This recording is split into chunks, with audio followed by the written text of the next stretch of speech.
Hey, good morning. Good morning and welcome to this. The newspaper review show for Tuesday, January 7th, 2020. The worst live stream in YouTube history. With the worst graphics. God almighty. 1960s graphics we have here on the live stream. Yeah, I hope you're in good form. Yes. If you're just emerging from Christmas. If you're emerging from Christmas and New Year or New Year's, I've been back since Sunday. So I've been on here since Sunday and had an interesting radio show last night. Paul Craig Roberts was on talking about Iran and Jason Bermas was on talking about Epstein and Iran. All on YouTube, all on Podomatic, all on iTunes, Spotify. If you missed it, I've been back since Sunday. So you might be just emerging now. Shaking off the cobwebs. So, yes, and it's good to be back. I want to just say, before I go any further today, Jean Ann Crowley, my friend, my great friend, it must be said, mentioned to me last night that Marion Finucane, very, very, very good, well, more than very good, an excellent broadcaster who has worked for RTE for many years and was brilliant. Was brilliant in, particularly in hosting phone-in radio programs where members of the public, ordinary folk like me and you, would ring in and talk about the big issues of the day. She was an old school presenter, very, very, very competent. And she passed away. I like to think I would have picked up one or two things from listening to Marion over the years. And this morning, I didn't have time to grab a couple of pictures, just so you'll know who I'm talking about. Because you might be in the US, you might be in Hong Kong. I don't know where you are. But RTE, that's Radio Telefís Éireann, the Irish national broadcaster, also announced this morning that Larry Gogan passed away overnight. And again, another very old school, very good broadcaster. You know, the sort of men and women, Finucane and Gogan, who did it properly, were brought up to do it properly, trained to do it properly, and had a lot of respect for the medium. Larry would be well known, of course, for presenting the Golden Hour on Radio 2 FM and the Just a Minute quiz, and he's passed away as well. So two people that I would have listened to growing up and would have heard on a daily basis, Irish broadcasters of great aplomb, of great achievement, have passed away in the last couple of days. I just kind of wanted to mention that my Irish viewers, and certainly my Irish radio listeners, will know about Marion Finucane and Larry Gogan. So there you are. Right, so yeah, good morning to those of you on the live chat. I will come to the live chat in a few minutes' time and read a few comments there. Do feel free to comment on anything. We'll just go to the front pages now, I suppose. What sort of weather are we having today? It's a bit changeable.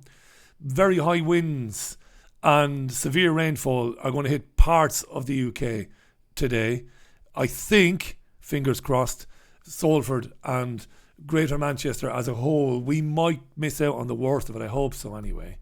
I don't like anything to get in the way of my running, you see. And it's not just a selfish thing with me. Inclement weather obviously takes its toll on the least of us, or the least fortunate of us, people who are sleeping rough at this time of year. And I'm always reminded of people sleeping rough at this time of year because the oft mentioned, but she doesn't get enough credit for it because she doesn't want any, the oft mentioned Caroline, or the future Mrs. Allen, is a regular visitor to the city centre to meet with people who are sleeping rough, and it's rotten for them at this time of the year when it's wet and when it's cold. So spare a thought for them, I suppose. Okay, let's have a look at the front pages of the papers then. Like yesterday, today we'll start with the Daily Mirror. This is some story, and of course it's a Manchester story. A lot of coverage given in the press today to this story because yesterday this guy was sentenced to a minimum of 30 years in jail. They're calling him Britain's worst ever rapist. His name is Reynard Senaga, I believe. He's been jailed for life for 136 rapes. He was found guilty of luring men from outside Manchester nightclubs, men that were young, but very, very seriously inebriated, in a bad way, disorientated. And he would take them back to his flat then, on the pretense of getting them a phone, where they could call a taxi and be safe, or giving them a cup of coffee to help them sober up. And what he would do is he would give them a date rape drug, and then he would assault them and film it. And he was caught because during one of these rapes or assaults, he was sexually assaulting a rugby player who came around and apparently beat this guy so badly that his brain bled. And after beating this guy nearly to death, the rugby player went straight to the police. The police came back and took the guy's phone and his computer and saw that he'd been doing this for a long time. This guy, this PhD, who came from a Christian family. It's disgusting, really. And, well, he's in jail now, and it's unlikely he'll ever see the light of day. Britain's worst ever rapist, that's the Mirror today. The Metro. Same again, 195 victims of the world's worst rapist. That's in the Metro today. And the Metro, and not only the Metro, but many of the newspapers today have got photographs of Ricky Gervais. The reason being, the papers had gone to bed on Sunday evening when Gervais took to the stage in Los Angeles. They'd already gone to bed, the papers. They had didn't have any time to report on Ricky's monologue, where he took aim at the Hollywood liberal elite on a number of occasions during that speech. And he also mentioned, of course, Britain's Prince Andrew. Yes. Mixed bag of opinion in the papers today. Some of them criticising Gervais, others applauding him. That's the Metro. Let's have a look at the Mayo. How many more did he rape? Again, like I said, this is everywhere today. Reynard Sanaga, this guy whose family comes from the Far East. Jesus Christ. Yeah, horrendous. How sick do you have to fucking be? Of course, that's the age-old question, isn't it? How do people get to be like that?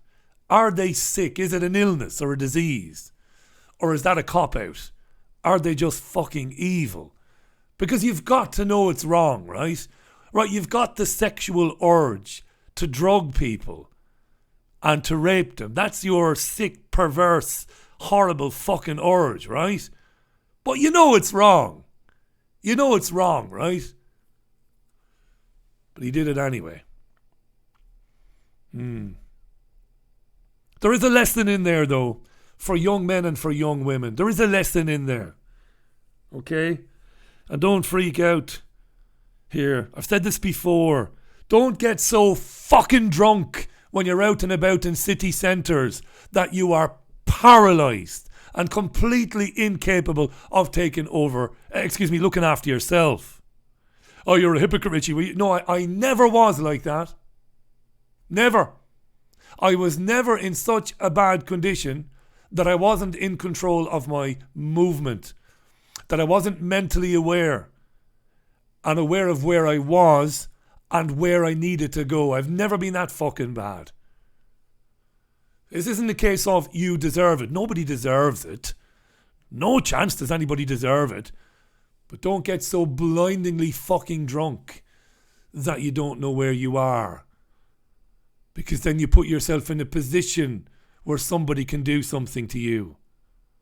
I'd like to think if we ever had a daughter, you know, that she'd be educated not to be in that fucking situation. In town, in clubs, around young men who would do unspeakable things given the opportunity. Anyway, that was the Mail. What about the Guardian? Same again. May have preyed on almost 200 young men. And this makes me laugh. It's on the front page of the Guardian today. US forced to deny plan to quit Iraq. This is incompetence, maybe, on a previously unheard of scale. Well, maybe not. Maybe I exaggerate there. But it concerns a letter written by the general in command of the US forces in Iraq to the Iraqi government, saying, fair enough, you're sovereign, you voted in Parliament to tell us to clear out, so we'll clear out. Here's the letter. And then the Pentagon and the State Department says, no, that's not true. We don't want to leave. The letter went out in error. The United States has no intentions of withdrawing its troops from Iraq. The sovereignty of the Iraqi nation doesn't mean a damn thing. The US is going nowhere. It's not part of the plan, you see. I don't know if you can read that, but there's the letter. I'll leave it on screen for a couple of seconds there. Hey? Jean Anna's on. Jean Anna, I just gave you a mention. You must be late to the party this morning. I mentioned Larry Gogan and Marion Finucane, two excellent broadcasters whom I like to think I learned a little bit from in terms of how they dealt with field and calls from members of the public. Brilliant broadcasters, old school. I did read about Marion Finucane after you'd sent me a message last night, and I saw the story in the Irish Times this morning about Larry Gogan. So a sad loss to broadcasting, yeah. Yeah, a sad loss to broadcasting and to their families. Good people, old school broadcasters. It would be nice if you could delve into the archives and listen to people like Jerry Ryan and Marion Finucane and Larry Gogan, and listen to how they dealt with, in terms of Jerry Ryan and Marion Finucane, how they dealt with issues of domestic politics, international politics, human interest issues, the time they afforded to those phoning in, the time they afforded to their guests, the proper line of questioning that they would adopt, really listening to the interviewee. These were great broadcasters because the programs were never about showcasing them as the star. It's like something Ike used to say to me many years ago, David Ike. I don't say Ike to be disrespectful, by the way. David. It's something David used to say to me years ago. The information should be the star. You as a presenter are there to get some information from the interviewee, not to demonstrate your virtue and how important you are to proceedings. You're not important. I say this every time somebody sends me an email saying, oh, it's marvellous what you do, Richie. I don't do a damn fucking thing. Except expertly, here comes the virtue, create a platform that sounds really good, where people who have done a bit of research can come and talk about what it is they have discovered. But it's not about me. And Marion Finucane and Larry Gogan and Jerry Ryan, these people were amazing presenters because it was never about them. Gay Byrne was the same back in the day on radio, Telefí and back on the radio, on the GB show, was the same. It's about the guest and the info. And you should listen back to some of these people and listen and compare and contrast how they presented their radio programs with the virtue signalling, horrific radio programs of today presented by people like James O'Brien on LBC, to name one, and many others. Emma Barnett on Radio 5. Dreadful people. It's all about them. And to be honest with you, this is an epidemic in the independent media as well. It is. There's a certain... No, I won't get into it. I'll get into it another time. I've got so much to get into today on this programme. So yes, Jean Ann, it's important to mark the passing of people like Marion and Larry and those, because they did it properly. They did it properly, in my opinion. Now, that was The Guardian, this rapist guy. What about the Telegraph then? American troops pulled out of Baghdad. Well, this is again the aforementioned letter. But the Americans are saying the letter was sent out in error. There's a photograph of a frail-looking Harvey Weinstein. Jury selection began in his trial. He faces life in prison if he's found guilty of the multitude of charges that have been brought against him. Rose McGowan and other actresses and other women who have accused Weinstein. They were present in New York yesterday. Weinstein has been accused of acting, shuffling around with a Zimmer frame, claiming ill health. His opponents claim that this is just a charade. It's Harvey Weinstein there. Hashtag me too and all of that malarkey. Not malarkey, it's important. Because no doubt it's gone on. UK caught between Trump and Europe is the headline in the I paper. Well, this basically alleges that Boris Johnson is juggling Emmanuel Macron on the one hand and Angela Merkel, and on the other hand he's trying to appease Donald Trump. It's horse manure. All of these people speak with the same voice because they are all controlled by the same entity. There's no real difference between Macron and Merkel, whatever they might say publicly. That's all an illusion to convince you that there's a debate going on about Iran. There is no debate whatsoever. The plans for Iran and for the region are the same as they were 10 years ago or 15 years ago. To wreck the region, to plunge it into eternal chaos, to displace millions of people, to kill millions more, to advance the greater Israel project. That's just one facet of it. So don't believe there's any dissension in the ranks there. But the I paper would have you believe otherwise. Maybe I'm wrong, what do I know? The Financial Times, Soleimani's successor vows to expel US as security threats drive up oil. Yes, oil has gone up, as has gold. Predictably. I've got this old banger of a Renault Megane estate. It's a shaggin' wagon. It's a shaggin' wagon. Although, to be honest, I've had no sex in it. Future Mrs. Allen, no time for any of that stuff. No time for it. That's filth. We haven't christened the shaggin' wagon. But my diesel Renault Megane estate gets about 90,000 miles to the gallon. So I very rarely fill it up.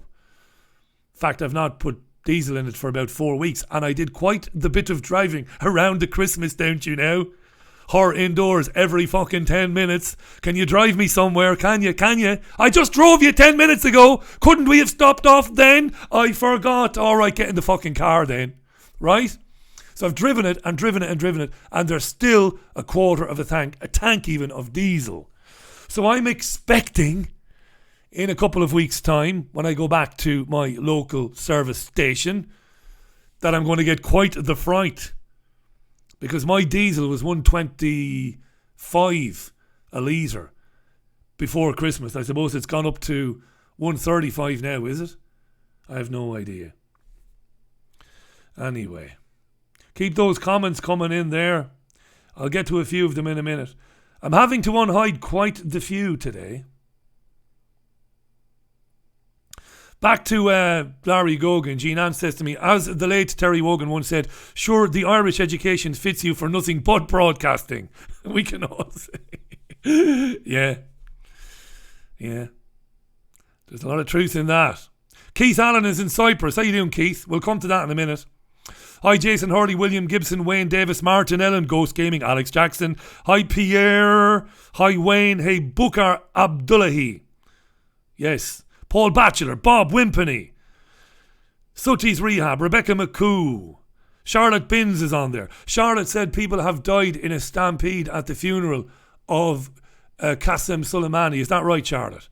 I do not have the news open in front of me here. I don't have any websites open in front of me. Hi to Norfolk. The 51 Project was in Brisbane. Max Egan will be on the Richie Allen radio show today after an absence. It's been 8 or 9 months since Max was on. And that's because of the time difference. But he will be on today. It'll be Wednesday morning for him. And he's going to get up very early to come on to talk about these fires. I've also got Spiro Skouras of Newsbud fame and Activist Post. Spiro is going to be on with me today to talk about why the central banks of the world have taken such an interest in climate change. It's going to be very good today. I've got a good programme for you today. Working round the clock for you, I am. Right. Let's go to the Times. RichieAllen.co.uk, by the way, for bank account details and for PayPal details to support the programme. Thank you. MOD sends emergency evacuation team to Iraq. Yeah, and there's Rose McGowan. Hashtag me too. Harvey Weinstein. Jury selection. And the process of jury selection has gotten the UK broadcast media in a bit of a tizzy. They don't understand it. This is what I mean when I talk about old school broadcasters. Terry Wogan, who was man enough to admit that he handled his initial interview with David Icke very badly. Man enough to do it, and man enough to bring him back on and let David have his right of reply, even though it was quite a few years later. Terry Wogan, Marion Finucane, Jerry Ryan. Today's broadcasters are ignorant fuckers because they are celebrities. They're not broadcasters, they're not presenters. They are celebrities. They've all got Instagram pages and Twitter accounts with loads of followers and little blue ticks. They don't know anything. I was listening to BBC Radio 5 Live yesterday, and a succession of presenters struggling to explain the jury selection process in the United States. That's because they've never read a fucking newspaper in their lives, let alone read a John Grisham novel, because that's all you have to fucking do. It's very simple. A panel of 100 people is written to. They come to the court, and the judge and the lawyer for the prosecution and the lawyer for the defence, well, they get to question the panel, and they've got things called preemptory strikes where they get to say each side gets a determined number of strikes each. Like you might get 3, you might get 6, where you ask some questions of a juror because you believe that he or she might be prejudiced, and if you think they are, you strike them. Eventually you get 12 people. Well, you start off with 12. Right, you've got 100, but you start off with 12. You might say, well, we accept juror 5, we accept juror 6, but we strike juror 4. On the grounds, blah, blah, blah. It's very fucking simple to understand it. But today's broadcasters at the BBC, ignorami. They don't know anything. Celebrities. I am some whinging bastard, me, aren't I? Aren't I? Jealous, aren't you, Richie? I'm not fucking jealous. I had all of that, and I walked away from it. Jealous my fucking hairy big baldy gammon arse. Here's the Daily Express. Massive spending spree in Brexit budget. We're going to get a budget. MPs are back today. They're back in Westminster. And the Chancellor of the Exchequer, Sajid Javid, and his ministers have been talking to the media this morning about the budget, which involves a lot of borrowing. Nothing to see here. Please disperse. Borrowing from who? Yeah. Fear not. I'm not going to get into that. Because when I say I bore myself, I jest not. I jest not. Joke of York in the Sun. The Sun has been flogging cheap holidays all week long. Somebody noticed that yesterday. I didn't notice it when I did the Sun yesterday. Anyway, cheap holidays. You get tokens in Butlins. You can watch the darts in Butlins Minehead if you want. Light van man, this is in the Star, and this is the story about how white van men, whom have traditionally been seen as slightly rotund, out of shape men whose trousers or jeans go right down the back of their arses, so you can see in full glory, in technicolor, their big hairy backsides. Well, apparently white van men are more likely these days to be ripped like the big baldy gammon. Ripped. Absolutely ripped. According to the Star. Jesus, you know. You love the Star, you know. It's all kicking off in the Middle East. Brexit is supposed to happen in 24 days' time. You've got all this going on. You've got a guy sentenced to life in prison for being the world's worst rapist. Got it all going on. And the Daily Star says, white van men, that's what the nation needs to know. White van men are not fat and hairy and, well, unkempt as they once were. Hi to William Henderson in Bonnie, Scotland. I know, all my accents still sound the same in 2020 as they did in 2019. I love it. To John Grammaticus, how you doing, John? How are you doing? Dubification says Mark Windows explains how the bankers pulled the climate change scam. Yes, Mark Windows is a very good source of information. We like Mark. That is windowsontheworld.net. Like the boy. Good lad, Mark. I've known Mark since the old TPV days. Hi to Stella Geary. Happy New Year to you too, Stella. I missed you too, kid. It is nice to be back. It's nice to be back and alcohol free. Alcohol fry. Alcohol with a K. Fry. F-R-E-I. Ja, verstanden? I am alcohol free. And feel all the better for it. Did I fancy a drink last night after I came off air? Truthfully, no. No, I worried that I would. I worried that having not drunk for the last few days, that when I finished yesterday, after a pretty heavy day yesterday, that I would not be able to resist walking down my little garden path, exiting out of the gate, taking a left, and going to the local off-licence, which conveniently is about 150 metres away. But I didn't feel like that. Never entered my head. I sat down and the future Mrs. Allen and I watched some more American television drama. That's what we did. Okay. Yes. Paddy Dunn, how you doing, Paddy? Paddy's off to Carrick on shore to see the family. Do I want any Tato crisps brought back? I don't, Paddy. I don't, because I can't just eat one bag of Tato crisps. This is the problem.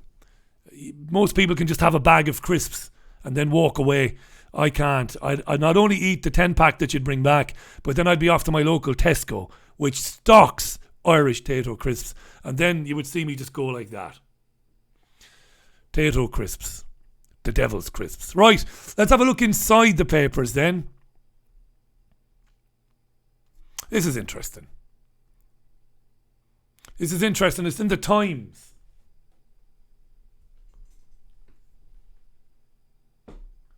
I don't believe it. I've done it again, have I?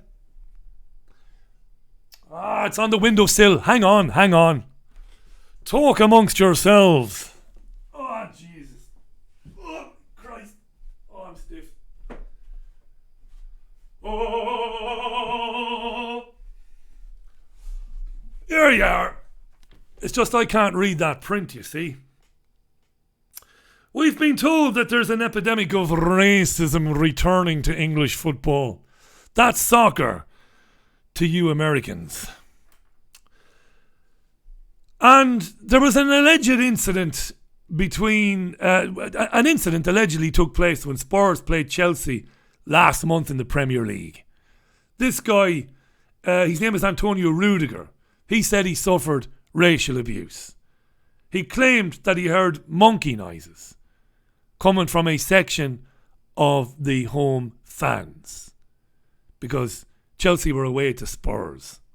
But the police have ended their investigation into it, saying that they have reviewed, they have investigated, they have looked at CCTV, they have used lip-reading experts, they have spent a fucking fortune, and they found no evidence that anybody made monkey chants at Antonio Rudiger. Now, was Antonio Rudiger telling lies? I wouldn't imagine he was. I would imagine he's a very impressionable young man. You see, if you tell somebody enough times that they are vulnerable and they are weak and they are under threat and that racism is coming back on steroids, they will believe it and will start to imagine that they are being racially abused even when they are not. There is no epidemic of racist or homophobic abuse at UK soccer grounds. I attend UK soccer matches. You don't see it. Because if somebody did start it, if some dickhead started shouting monkey chants, he'd be slapped down by any number of people in his immediate vicinity. I have seen it. I haven't seen it now with monkey chants. I haven't seen it with monkey chance, I must be honest. But I have been present at football grounds in recent years when somebody has shouted out, "Fuck off, you bent dickhead, or you gay, or you fucking homo." I've been present, and the guy has been immediately told to shut the fuck up by the people around him. That's how it works. There is no epidemic of racism. This is very interesting. Chelsea are saying they stand by their player. Yes.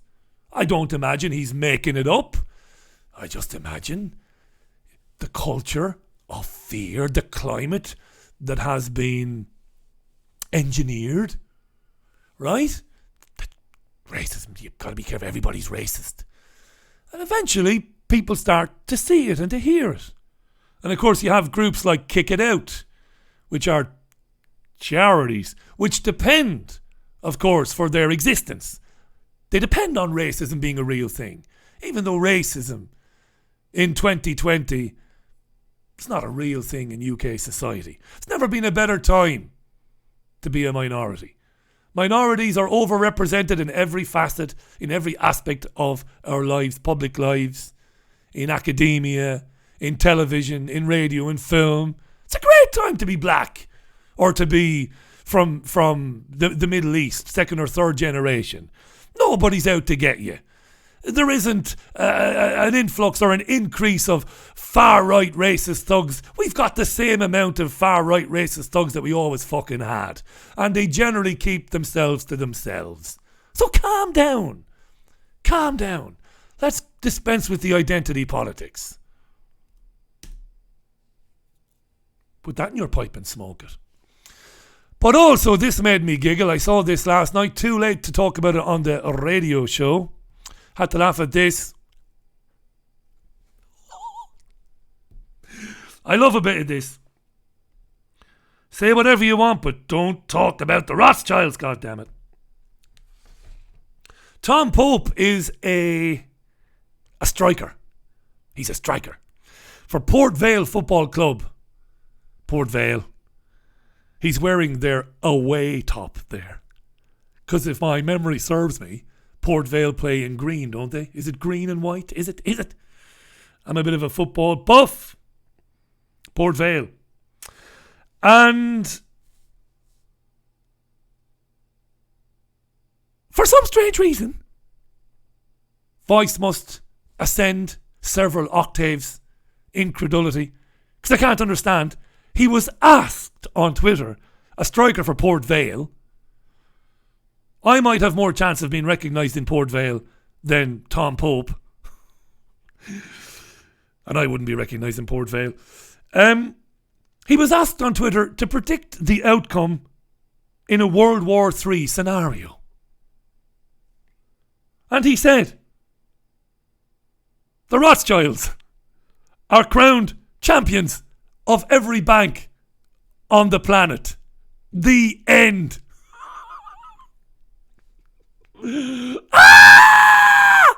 They came out in force on Twitter to declare him to be anti-Semitic, to be racist, because apparently talking about the malign influence of the Rothschild banking family or Rothschild Inc. Well, talking about that, well, it's anti-Semitic. Apparently. So he deleted the tweet and he apologised from the bottom of his heart. Fucking hell. Yeah. The Rothschilds are crowned champions of every bank on the planet. The end. There wouldn't be any banks left after World War III. Anyway, I wish these fuckers wouldn't apologise. You know, I'm the only person... You know, I've never been one to big myself up. I never have. I never thought that in 2019 I would trend on Twitter. Because Twitter and Facebook and Instagram and Google, they go out of their way to marginalise not just myself, obviously, it's not about me, but the independent media in general. But I trended for 2 whole days on Twitter back in July last year.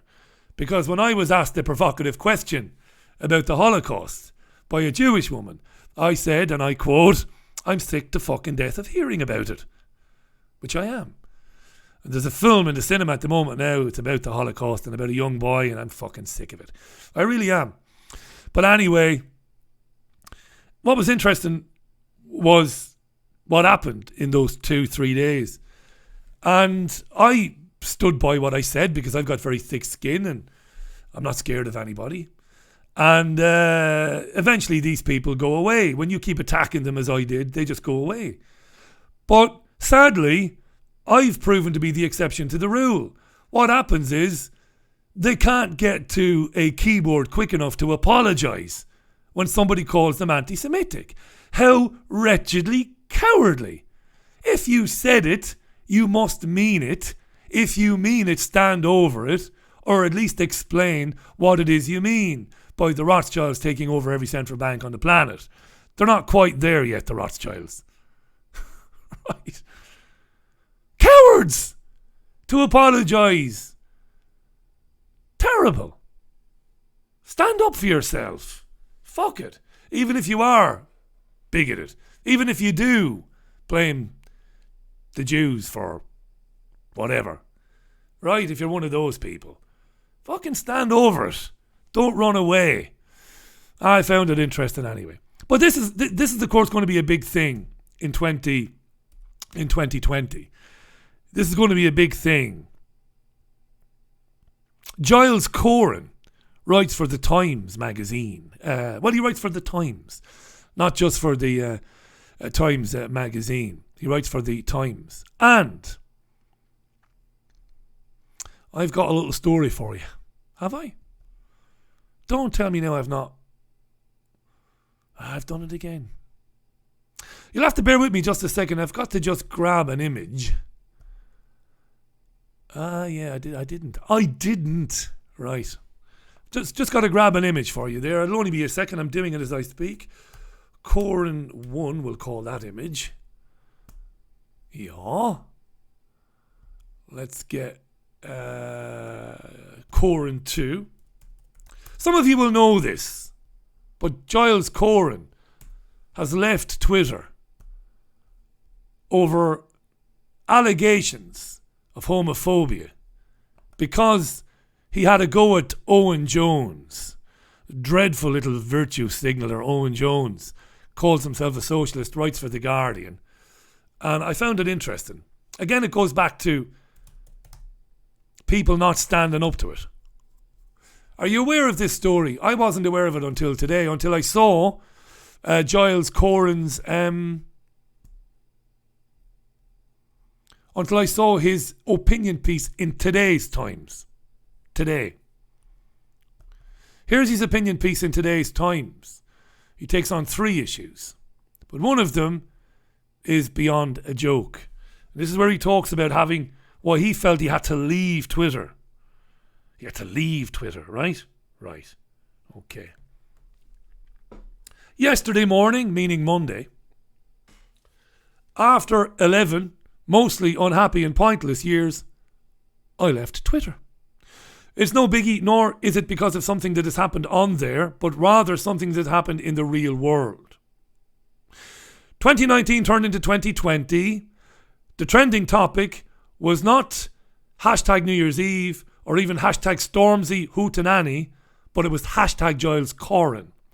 Because a piece in the Times carried a quote from me about a Labour activist and Guardian writer called Owen Jones, whom I didn't know was gay. You can't claim to be much of a journalist if you didn't know that Owen Jones was gay.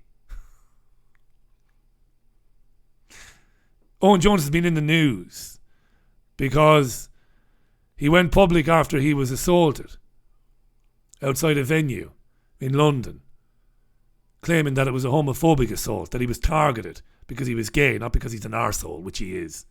He's also gay.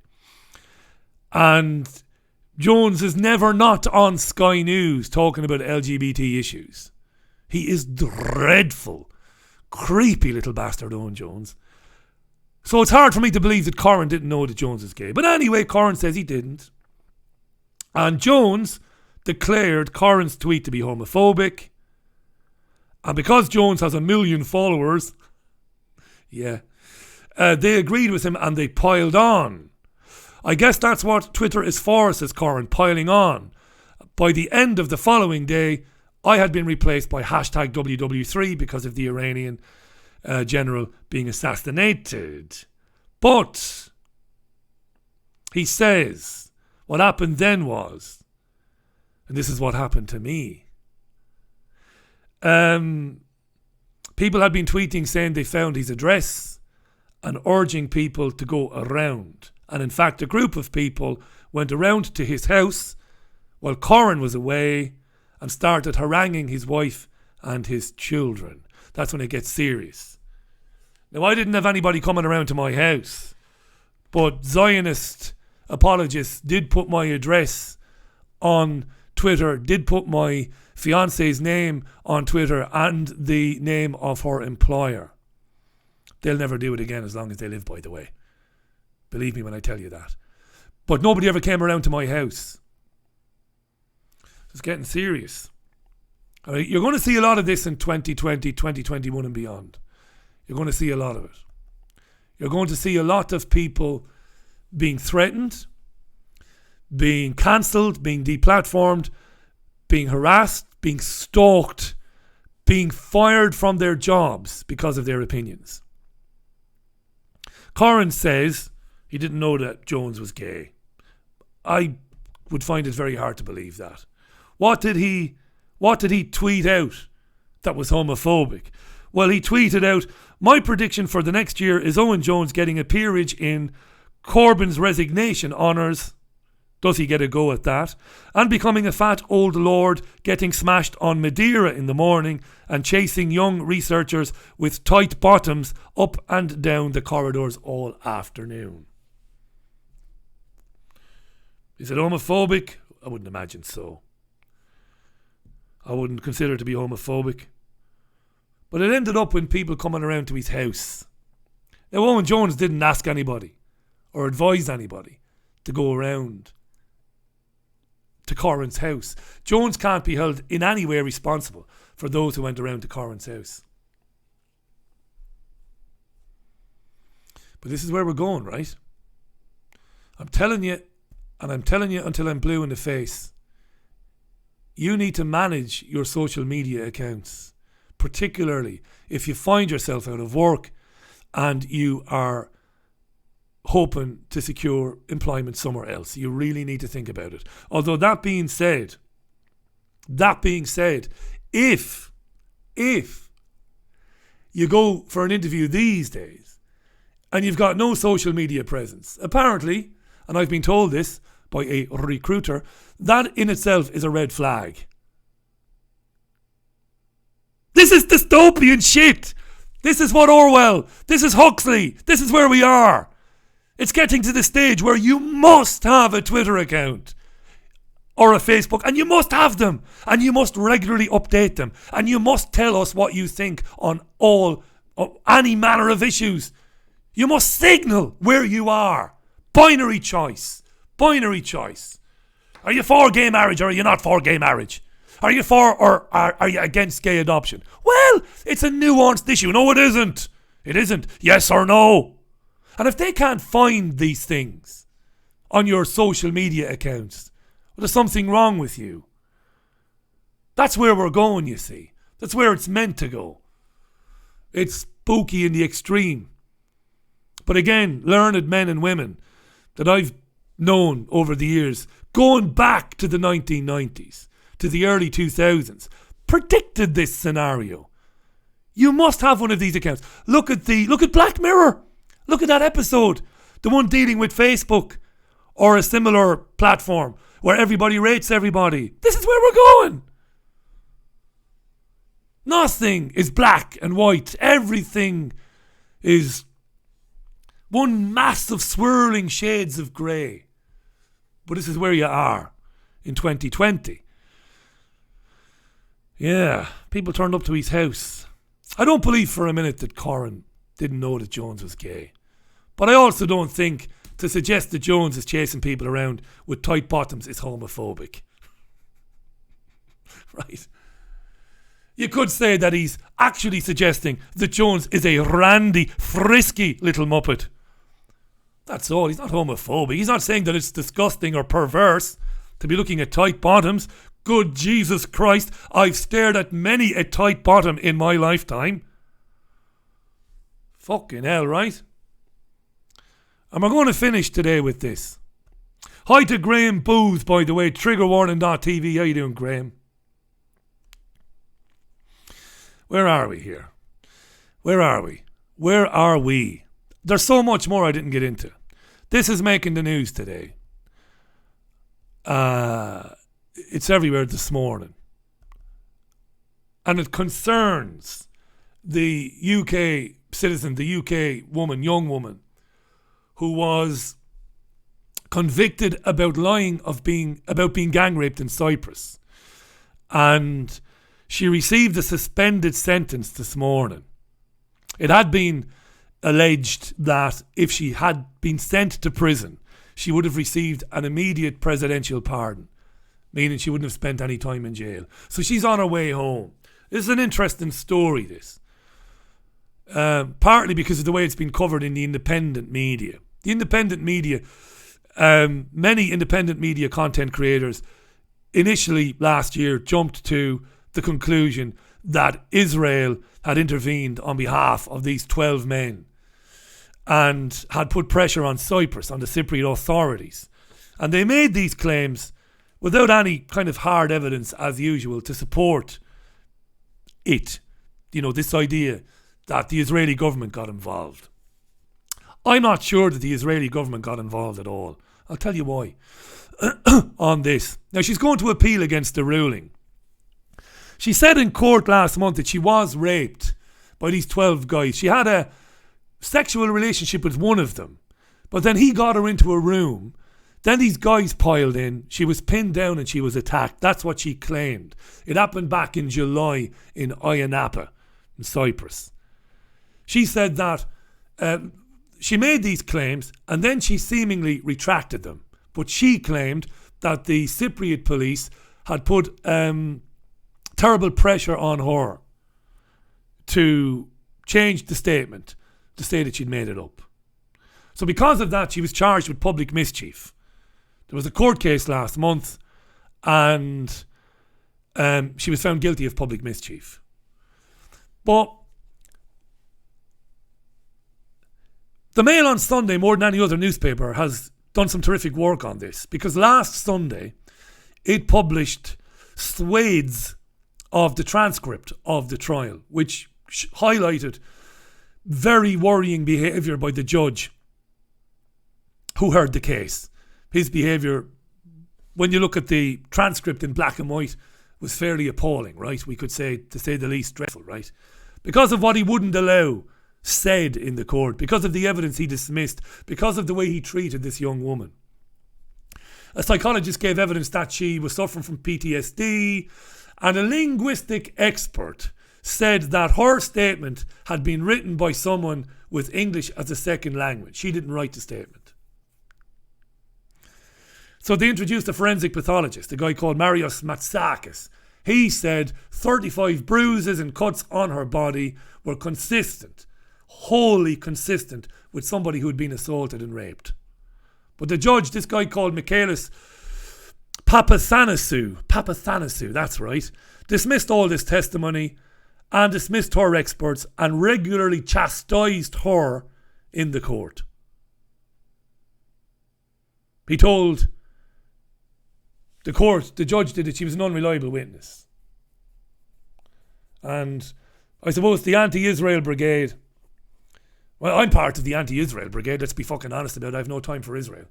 But I suppose the anti-Jewish brigade said that this happened to this young woman probably because of the malign influence of the Israeli government. And it is fairly fucking malign. But I don't think the Israelis had anything to do with it.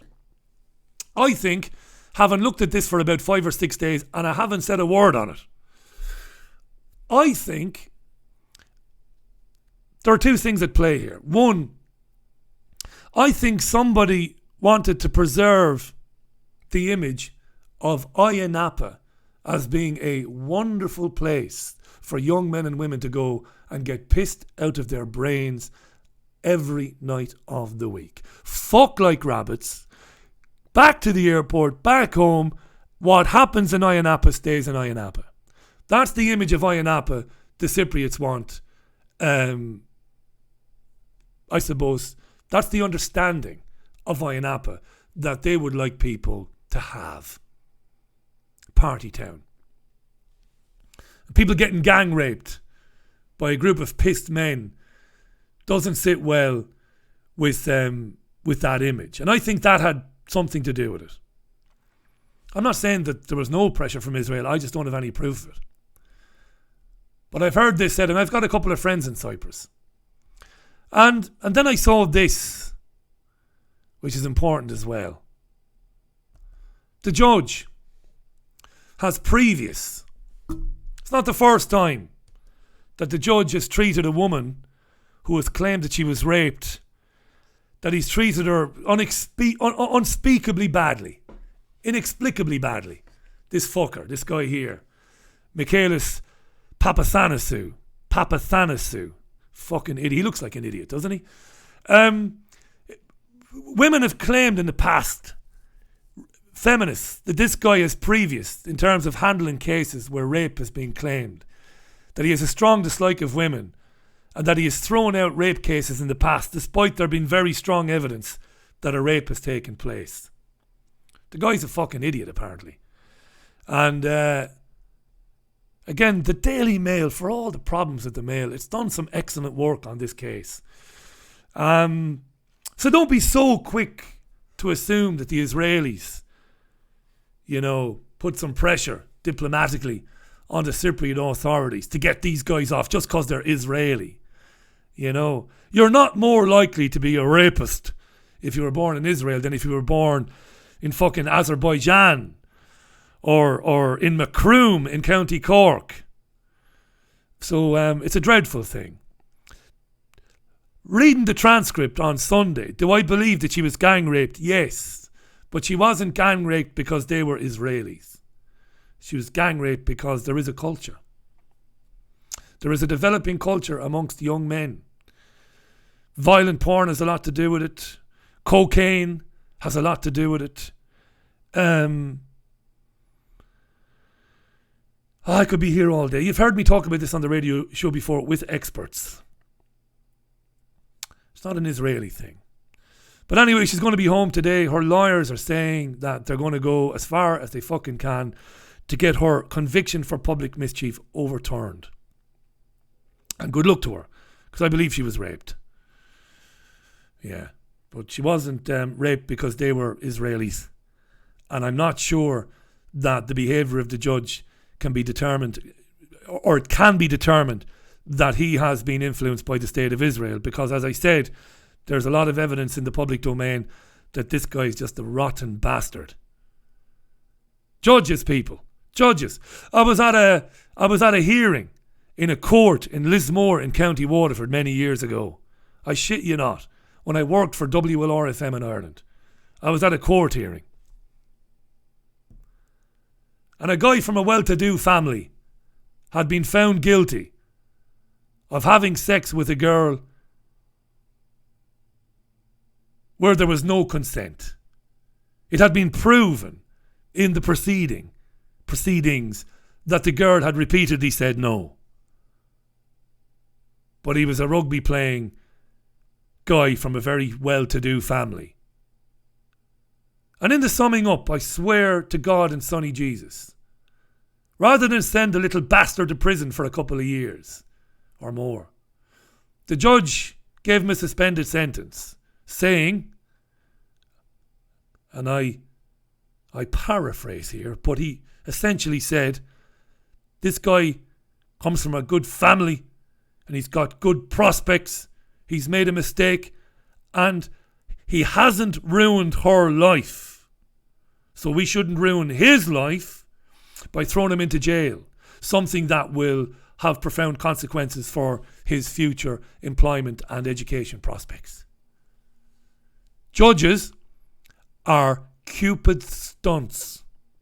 And this guy in Cyprus is a Cupid stunt. He should be fucking struck off the bench. He should be fucking sweeping, cleaning toilets for the next 5 years by way of penance. But that's what you've got there. I don't think you've got, the Zionist state of Israel ensuring that these 12 young kids got away with it. Don't forget that the most vocal protesters outside the court in Cyprus and even outside the Cypriot embassy here in London were Jews.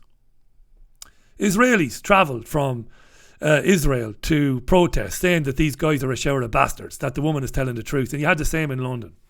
So don't be so quick to jump on the old it's always the Jews kind of a thing, because it's not always the fucking Jews. Right, I've loads more to tell you. I took loads of stuff down today, but this has just rambled on too much. So I'm gone. Today, Spiros Skouras, live from the east coast of the United States. And in the second hour, it's a long lost return. It's a return after about 10 months to the show from our friend Max Egan, who'll talk bushfires and more on the Richie Allen radio show today at 5 o'clock UK time. Until then, it's adios, sayonara from yours truly. Have a good Tuesday. See you later. Bye now.